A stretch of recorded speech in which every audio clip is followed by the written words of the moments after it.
Olá pessoal, na aula de hoje iremos falar sobre restauração Point in Time Recovery. Na aula anterior, nós fizemos a restauração do nosso ambiente utilizando uma das maneiras de restaurar Table Spaces. E na aula de hoje nós iremos fazer uma forma diferente, que no caso seria criando os links simbólicos e colocando nossas Table Spaces em seus devidos locais. Então o que nós iremos fazer inicialmente aqui é excluir o cluster, né? Eu não preciso mais desse cluster, irei remover tudo, removi tudo. O que eu preciso fazer agora é movimentar o meu backup, né, para dentro do meu cluster que eu acabei de remover. Então faça essa movimentação, ele vai transferir todos os arquivos. Vamos aguardar um pouquinho. Lembrando que poderia ser pela rede, né? E normalmente o meu backup fica na rede ou então no NFS, né, no ponto de montagem separado do servidor, para que ele possa ser utilizado exatamente em momentos onde o servidor, por algum motivo, pare de funcionar, seja porque queimou, seja porque o disco deu defeito e etc. Então ele precisa estar sempre disponível, né, para que seja restaurado rapidamente. Então se nós acessarmos aqui agora o nosso cluster, nós observamos aqui o arquivo nosso tablespace.map, né? E o meu diretório de tablespaces, eles não estão com os dados linkados. Então a primeira coisa que eu preciso fazer é movimentar, né? Eu preciso movimentar esse diretório para dentro desse caminho e o outro para o outro caminho. Antes de eu fazer isso, é claro que o Postgres tem que estar parado, né? Antes de eu fazer isso, eu preciso o quê? Remover tudo que tiver dentro desses diretórios. Tudo que tiver dentro desses diretórios precisam ser removidos, né? Eu não posso ter nenhum tipo de arquivo ou dado dentro desses caminhos das minhas tablespaces. E o interessante também é que eles sejam um usuário Postgres, né? Para que ele tenha permissão de ler, escrever e executar dentro desses locais, senão vai dar erro no banco de dados. Então a gente não pode esquecer disso. Sempre usuário Postgres, grupo Postgres, e o permissionamento dele tem que ser 0700, né? Somente o usuário Postgres tem poder de executar, escrever e ler dentro dos diretórios. Então o que nós iremos fazer agora é movimentar esses nossa table space. Então nós vamos movimentar uma das table spaces.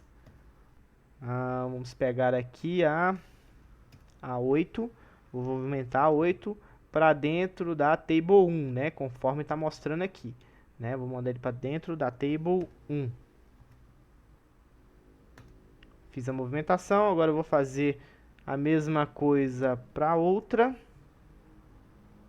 Beleza? Então eu já não tenho mais nenhum diretório dentro da minha tabela PGTBLSP e agora eu preciso criar os links simbólicos, né? Então eu vou criar o link simbólico dentro desse meu diretório. Então percebam que eu estou dentro do diretório de tablespaces, tá? E de dentro dele eu vou criar um link simbólico.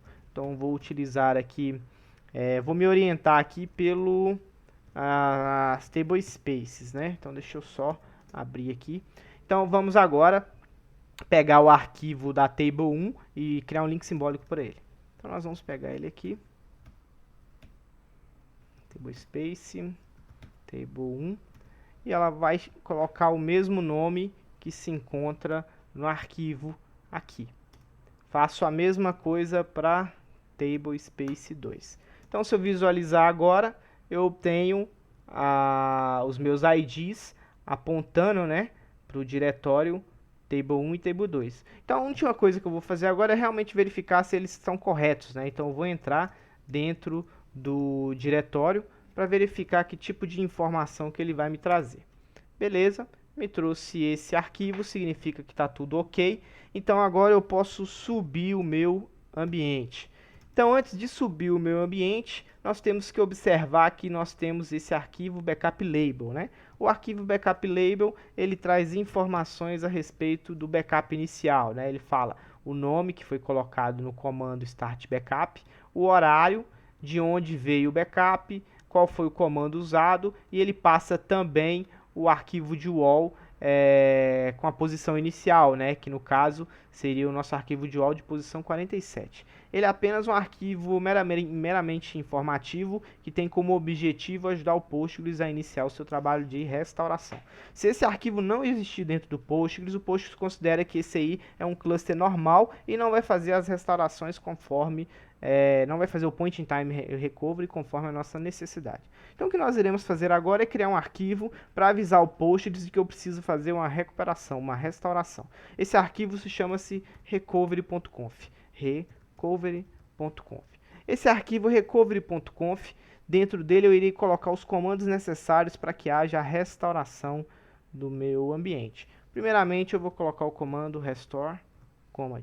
O comando restore command, ele recebe um comando que busca as informações de dentro do meu backup archive, de dentro do meu archive, e coloca dentro do diretório de pgxlog. Então eu posso fazer isso utilizando o cp. Poderia ser também um comando de rede, né, um rsync, um scp da vida. No caso aqui eu vou usar o cp, eu aponto para o local de backup, onde se encontra o meu archive, falo com ele qual é o arquivo através da variável %f e falo com ele qual é o destino, que no caso é o pgxlog do meu cluster, qual eu utilizo aí a variável %p. Dessa maneira ele vai fazer a restauração até o último ponto de commit, né? Até o último ponto mais consistente possível. Né? O último momento que ele receber um commit é o tempo que ele vai voltar.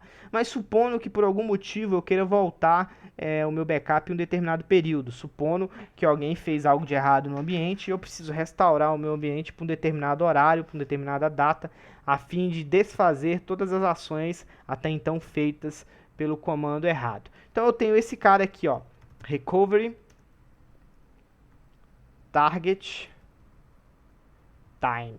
Esse cara, ele recebe uma data, e essa data é o tempo que o arquivo de UOL irá executar, ou seja, ele vai começar a ler os arquivos de UOL, e a partir do momento que ele chegar na data predefinida nesse comando, ele para e sobe o ambiente. Isso significa que os outros arquivos de UOL que avançam no tempo não serão lidos, e ele vai parar exatamente no horário indicado. Existem outros comandos que podem ser usados também para indicar, né, um ponto de parada, né, como é o caso do XID, que pode ser definido, né, que é o XID de transação, que pode ser definido também para definir um ponto de parada. No caso, eu vou usar o Recovery Target Time, que é normalmente o que se usa, onde eu defino um tempo, né? Esse tempo é uma timestamp.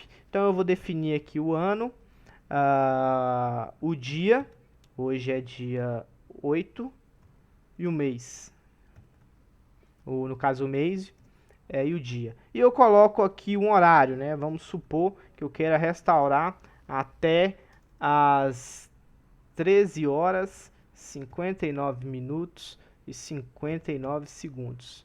13 horas não, né? Vamos colocar aqui um pouquinho mais.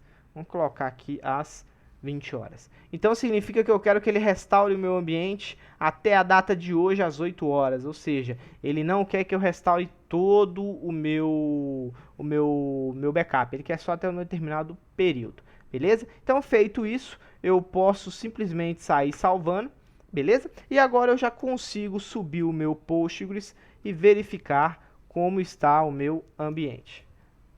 Dá um start aqui. Ele vai começar a fazer as leituras do arquivo de UOL, vai chegar até um período pré-determinado e vai parar. Como é que eu sei disso? Eu vou consultar aqui o meu arquivo de log, para que eu veja o que ocorreu no meu ambiente. Beleza? Vamos olhar aqui a partir desse ponto. Então, a partir desse ponto, nós temos a informação de que o sistema teve uma interrupção. Depois ele fala que ele começou a criar um arquivo de status para poder fazer a leitura do que não foi garantido, né? Ou seja, os arquivos, os checkpoints que não foram feitos. Então, ele vai começar a ler os arquivos de UOL. Aqui ele parte de um princípio que ele tem que restaurar até determinado ponto, né? Até esse determinado ponto, e ele começa a fazer a leitura dos arquivos de UOL, beleza? Então, ou seja, ele definiu até o momento que ele vai parar. começa a fazer a leitura dos arquivos de UOL a partir de um ponto inicial, beleza? Depois ele já passa para os outros arquivos de UOL e assim ele continua até ele finalizar o recovery e trazer uma nova timeline, né? Uma nova timeline é como se fosse uma nova vida, né? Sempre que eu restauro o meu Postgres, ele vai criar uma nova linha do tempo, né? Como se ele seguisse um outro caminho, né? E logo em seguida ele vai dar um archive recovery complete, que esse acabou de concluir o meu archive, ele voltou até o ponto assim definido e executa a ação de que eu já posso acessar o meu ambiente. Tudo bem? Então essa é uma forma de se restaurar o Postgres através de tablespaces, né? Onde eu gero, ou onde eu crio os links simbólicos necessários para que o Postgres restaure corretamente. Beleza? Espero que vocês tenham gostado da aula de hoje. Até a próxima.